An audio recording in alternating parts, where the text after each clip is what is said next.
Munyemere ndabaramutse bakunzi ba television Heritage nongera ndabashimira kudasiba gukurikirana ibiganiro vyacu. Ndabaha ikaze mu kiganiro ndumukristo c'ukuno munsi aho uyu munsi tuzakuganira numwe mu gwaruka afise umugambi wo kugwanya ikoreshwa ry'ibiyovyabwenge mu rundi gwaruka. Reka tumukurikirane.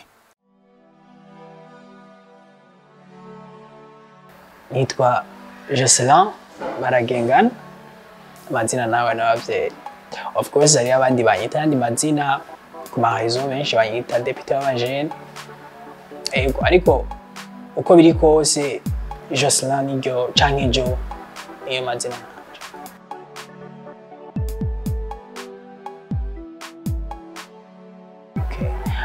Ubwa mbere jewe narabaye mu volontaire mu ma organisation atandukanye. Ivyo kunshoboza kugira nshobore kuvyiyumvira natangure kuraba ivy'abandi bariko barakora. Ca ndiyumvira ati none ngaho iwacu bimeze gute? Hanyuma hariho ikigo kiri mu Nyabugete citwa Strong Bridge bagiriramo batwarayo abana banyoye ibiyovyabwenge bashaka yuko bo bivako bobiheba, rero barabafasha. Twarigeze kugendayo tugiye gukora activity, tugiye gusangira nabo iminsi mikuru. Hanyuma birambabaza kuba mbonye abajene umwana wa 15 ans akugira ko yatanguye ku biyovyabwenge kuri 12 ans, kuri 10, ukabona yuko ubuzima bwe bubangamiwe. Hanyuma ukumva uwundi yuko yarafise kazoza yaragiye kwiga hanze baca baramugarukana mu Burundi kubera ibiyovyabwenge. Vyanteye umubabaro mu mutima nk'umuntu asenga, nk'umuntu akurikira Kristo. Vyampaye kwiyumvira ati none je ngaha kwisi ndi ngaha gukora iki? Ni igiki nokora kuko igihugu canke kubugwaruka? Uwo mubabaro ni wavuyemo ico mwabonye. Rero vyose vyavuye mu mubabaro. Novuga ngo bica biva no muri cya kintu kivuga ati cyo kwibaza ati none je ngaha kwisi Imana yandemeye iki? Icambere kugira umuntu atore intara ya Bubanza niyo novuga nohera. Ibubanza nagiyeyo hariho inshuti yanje yigayo muri institut ya statistique. Iyo inshuti yanje ngiye kwiraba nkugiye kugenda kuramukanya ndumva inkuru nyinshi z'abana bashikayo ugasanga babakuye ngahe Bujumbura babatwaye hariya kugira ngo bashore kugabanya ibiyovyabwenge. Ariko ca nsanga yuko peut-être biriyongera canke bakandukiza n'abandi. Nza numva wa mubabaro wa hariya ukikonekta n'uwa hariya, bica bituma numva umengo mbega ni igiki nokorera aha hantu hari n'inshuti yanje cambere coco. Hanyuma Ibubanza twaragerageje ibintu byo gusaba impusha biragoye, ibintu by'amashuri cane biragoye, nivyo novuga ngo ari n'intambamye. Ariko twaragerageje.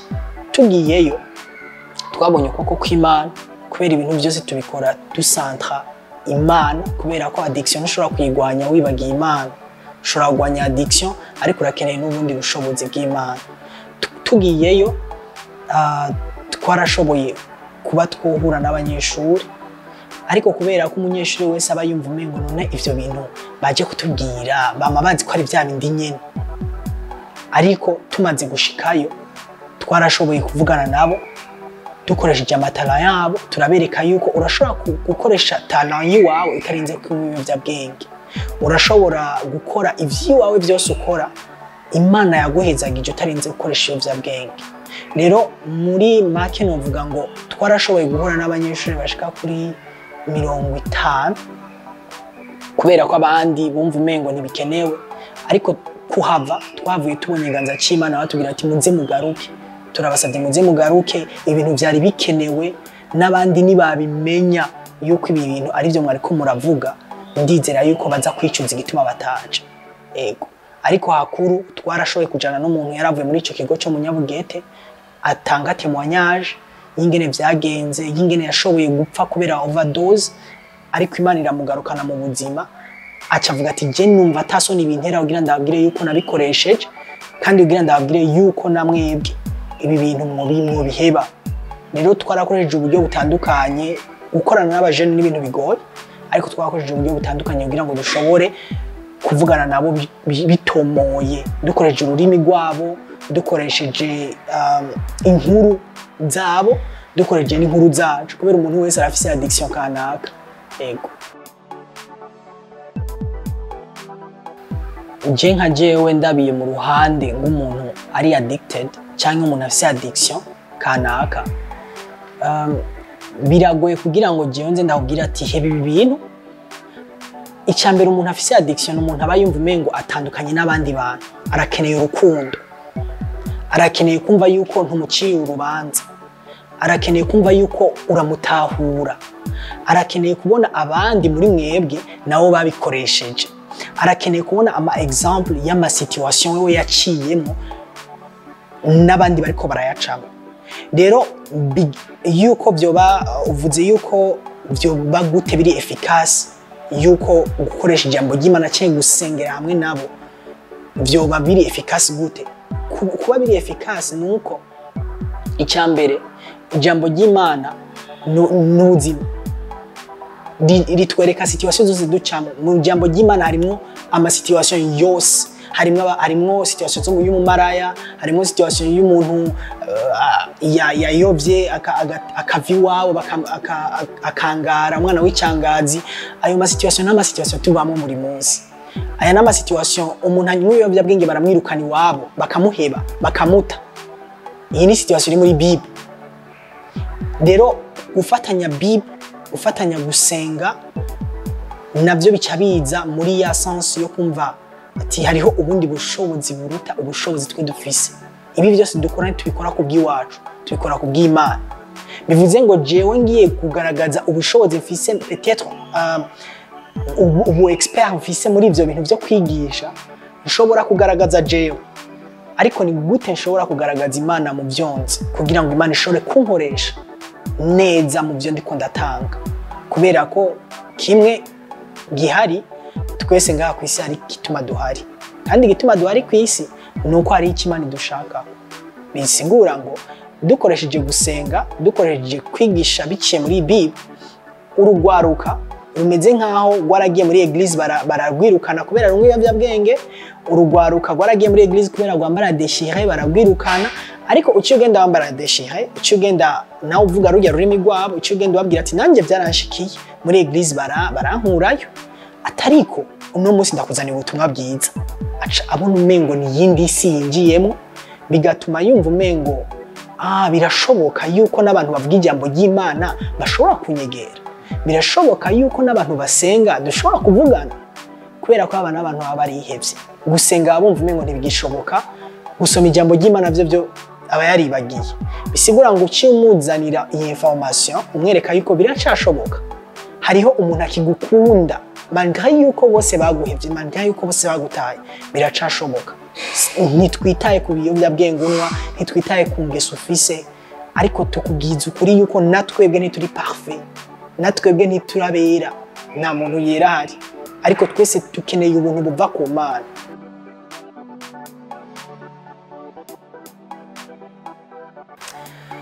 Ikibazo cyiza, icyambere ikiyovyabwenge, wari ufise talent. Ari ijambo ry'Imana rivuga ngo Satani cyanke sekibi yaje kwica, gutikiza no kwiba. Bivuze ngo icyambere ukoresha ibiyovyabwenge, ndizera rero n'abantu baza kuba ariko baravyumva, ukoresha ibiyovyabwenge talent yiwawe iratakara. Ukoresha ibiyovyabwenge hariho ukuntu ntusubira koga, hariho abantu badasubira koga. Ukoresha ibiyovyabwenge ubuntu bw'Imana muri wewe buratakara, image wari ufise irahinduka. Bisigura ngo eglise canke communauté mu bintu yari kwiriye kwitwararika, gufasha aba bantu bamwe ibiyovyabwenge canke no kubigwanya, ariko cyane gufasha abamaze kubina, hanyuma ntibabacira urubanza, ariko abatahure barondere abantu bashobora kubatahura canke kubiyegereza. Kuko umwitwarariko wobaho, kubera ko iyo umuntu amwe ibiyovyabwenge ariba aca aba threat kuri community. Bisigura ngo umuntu wese amubonye avuga ati umwana wa kanaka ati yaramaze kononekara. Bivuze ngo ikintu kiri muri wowe cy'ubumana hari ukuntu gitakara ukaba uhindutse ikindi kintu. Bivuze ngo impano ziwawe zose ziragenda zigatakara. Uyo muntu twajyanye Bubanza yari mu bantu bakomeye bari muri competition yitwa Tamba, ariko kubera atangwe ku ibiyovyabwenge yatana yiwe yaratakaye, opportunité zose yarafise ziratakara. Umugisha hari umugisha umuntu agendana mu bantu, uwo mugisha urakuvako kubera ko muri wewe haba hasigaye cya kintu kivuga ati ikintu cyose mbonye ndatora, umuntu wese mbonye ndamuhenda kugira ndondere amahera yo kugura iki booster urumogi iki, ariko nta kintu muri wowe kiba gisigaye, ubuzima buba bwatakaye.